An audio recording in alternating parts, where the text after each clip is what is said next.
நமசிவாய வாழ்க. மே மாதத்தினுடைய ராசி பலனை இந்த கன்னி ராசிக்கு எவ்வாறு இருக்கிறது என்பதை பற்றி பார்க்கலாம்.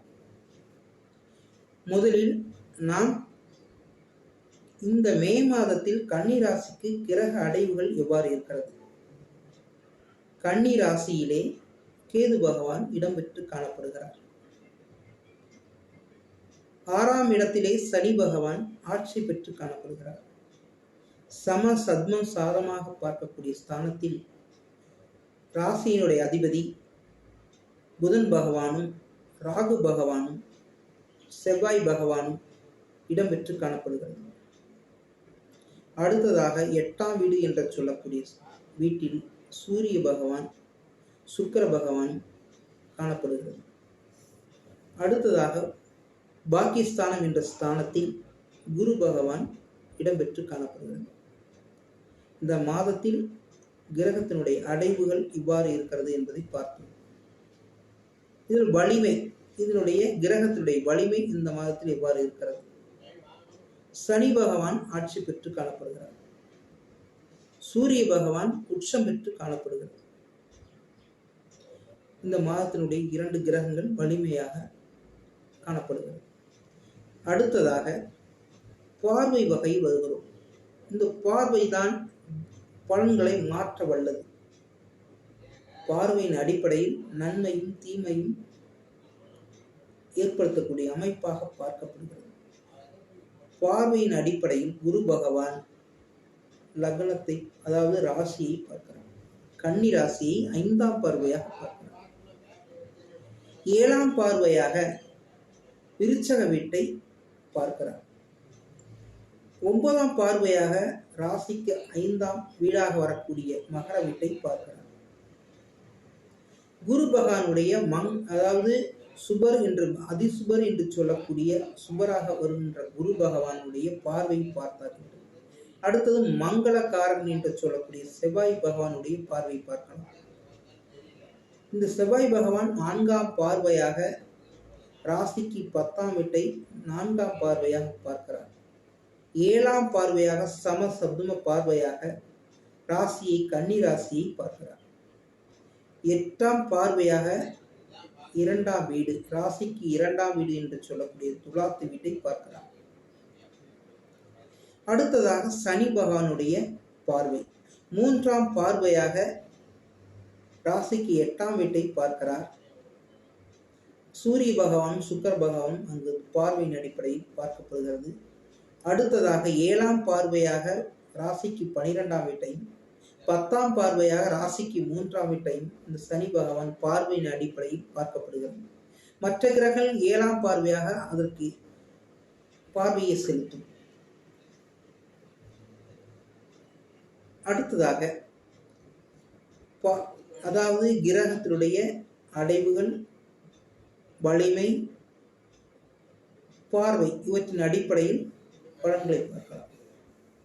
இந்த ராசி, அதாவது இந்த கன்னி ராசியை கிரகத்தினுடைய அதிபதி, அந்த வீட்டின் அதிபதியாக வரக்கூடிய புதன் பகவான் சம சதும் வீடு என்று சொல்லக்கூடிய மீன வீட்டில் நீச்சம் பெற்று காணப்படுகிறது.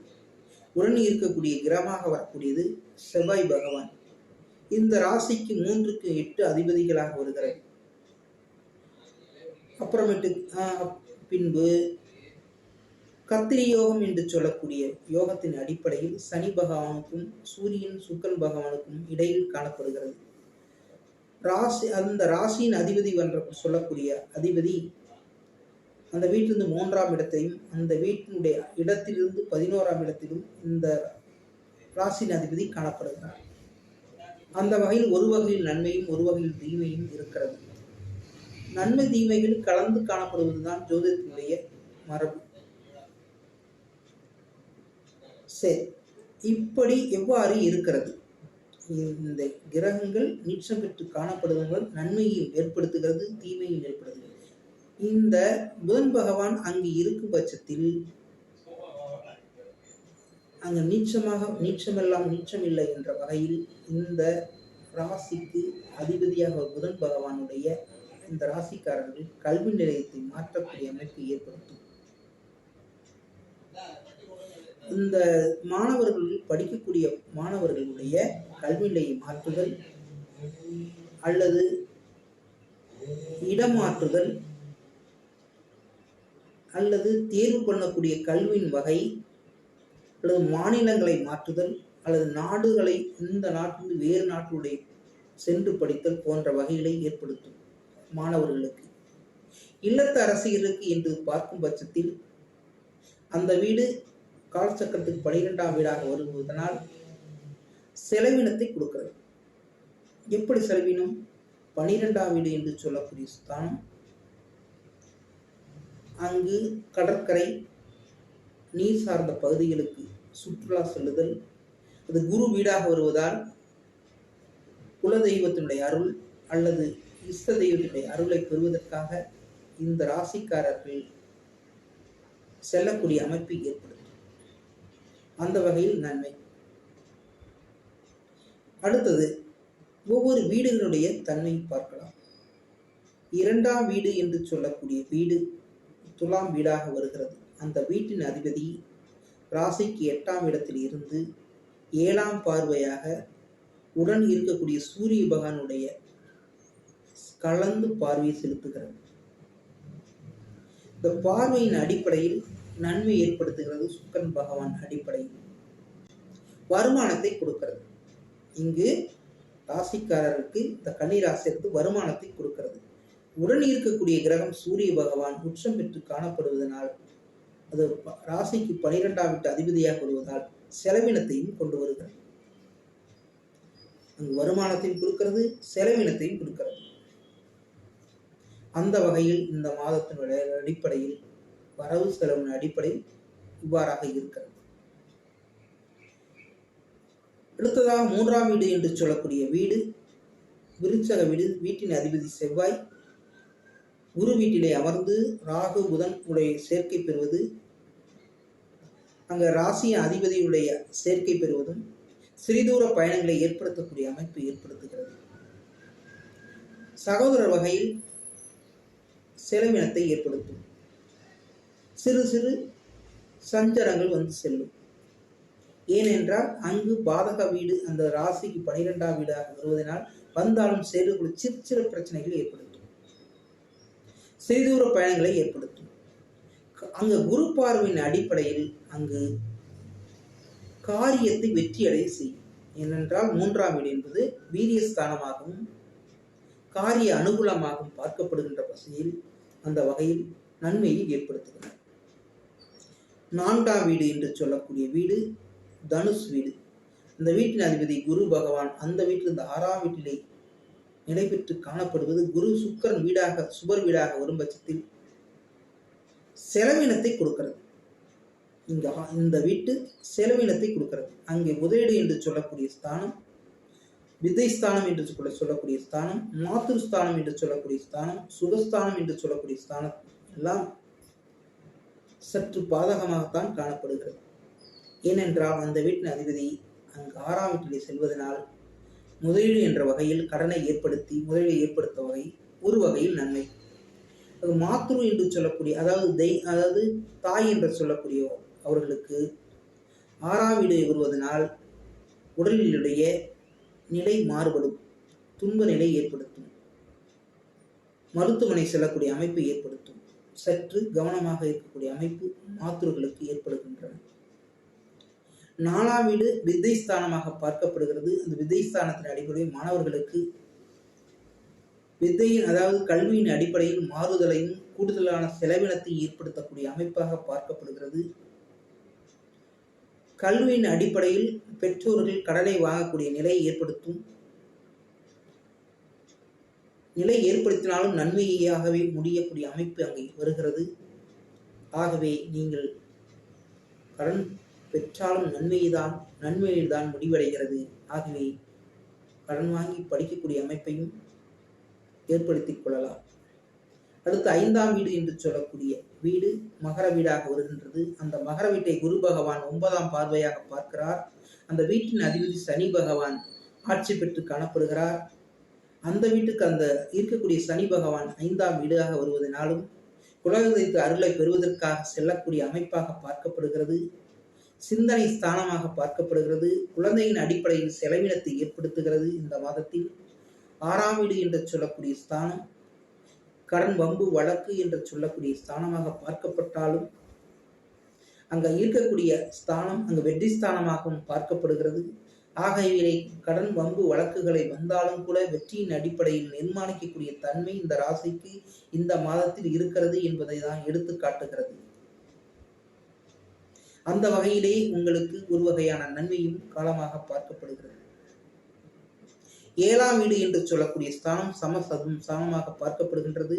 செவ்வாய் பகவான், ராகு பகவான், புதன் பகவான் இணைவு ஒரு வகையில் நன்மையையும் இருந்தாலும் கூட குரு வீடாக வருவதனால் காலச்சக்கரத்துக்கு 12ஆம் வீடாக வருவதனாலும் இது மனைவி, நண்பர்கள், உடன் செல்லக்கூடிய பார்ட்னர்கள் இவர்களின் மூலம்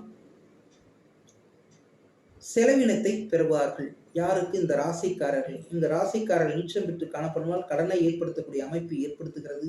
ஆகவே பாதகங்களாக வருகிறதா என்று பார்த்தால் அங்கு குரு பகவான் அந்த வீடாக வருவதனால் பாதகத்தை அதிகமாக ஏற்படுத்தக்கூடிய தன்மை அங்கு இல்லை என்பதை தான் சொல்லுகிறது. அடுத்து 8ஆம் வீடாக வரக்கூடிய வீடு திடீர் அதிர்ஷ்டத்தை கொடுக்கும் வீடாகவும் பார்க்கப்படுகிறது. அதே சமயம் அவமானத்தையும் பெறக்கூடிய ஸ்தானமாக பார்க்கப்படுகிறது. அதிர்ஷ்டத்தை பெறுகிறதா என்பது பார்க்கப்பட்டாலும் 2ஆம் அதிபதி அங்கு சமசப்தம வீட்டில் அமர்ந்திருப்பது ஒரு அதிர்ஷ்டமாக பார்வையாகத்தான் பார்க்கப்படுகிறது.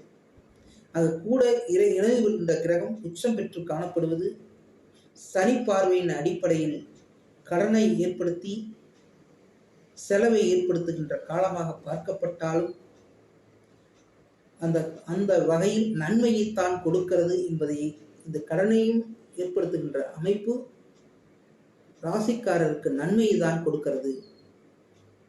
கடன் இவ்வாறு நன்மையாக மாறும் என்றாலும் கூட உயிர் போன்ற வகைகளில் நன்மை ஏற்படுத்தும், குதூகலத்தின் அடிப்படையில் நன்மை ஏற்படுத்தும் போன்ற வகை மன மகிழ்ச்சியை கொடுக்கும். ஆகவே இந்த வகையில் ஒரு நன்மையான காலமாகத்தான் பார்க்கப்படுகிறது. பாக்கியஸ்தானம் என்று சொல்லக்கூடிய ஸ்தானம் ரிஷப வீட்டினர் அதிபதி அந்த வீட்டிற்கு 12ஆம் வீட்டாக வருவதனாலும் ரிஷப வீட்டிலே குரு பகவான் நிலை பெற்று காணப்படுவதும் திரிகோணத்திலே கேது பகவான் இருப்பது பாக்கியங்களாக பார்க்கப்படுகிறது. குலதெய்வம் பெற்றோர் வகையில் அனுகூலத்தை பெறக்கூடிய அமைப்பாக பார்க்கப்படுகிறது. அடுத்ததாக 10ஆம் வீடு, 10ஆம் வீட்டிலே செவ்வாய் பகவான் பார்வை செலுத்துவதும் 10ஆம் வீட்டு அதிபதி நீச்சம் பெற்று காணப்படுவதும் தொழில் வகையில் முன்னேற்றத்தையும் செலவினத்தையும் கொடுக்கிறது. இந்த மாதத்தில் சற்று கவனமாக இருக்கக்கூடிய காலமாக பார்க்கப்படுகிறது. 11ஆம் வீட்டு இடமாக பார்க்கப்படுகின்ற வீடு கடக வீடு. அந்த வீட்டின் அதிபதி 12 ராசிகளையும் 27 நட்சத்திரங்களையும் 30 நாள் சுற்றி வருகின்ற காலமாக பார்க்கப்படும் போது நன்மையும் தீமையும் ஒவ்வொரு கிரகத்தை சஞ்சாரம் செய்யும் பொழுது நன்மையும் தீமையும் ஏற்படும்.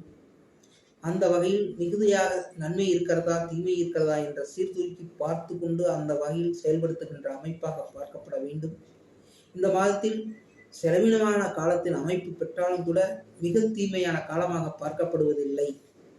12ஆம் வீடு என்று சொல்லக்கூடிய ஸ்தானம் சிம்ம வீடாக வருது. சிம்ம வீட்டின் அதிபதி சூரிய பகவான் உச்சம் பெற்று காணப்படுவது அங்கு அதிர்ஷ்டத்தை அள்ளி வரக்கூடிய அமைப்பாக பார்க்கப்படுகிறது. ஆகவே இந்த மாதம் பொதுவாக செலவின காலமாக வந்தாலும் மன மகிழ்ச்சியையும் ஏற்படுத்தக்கூடிய காலமாக பார்க்கப்படுகிறது.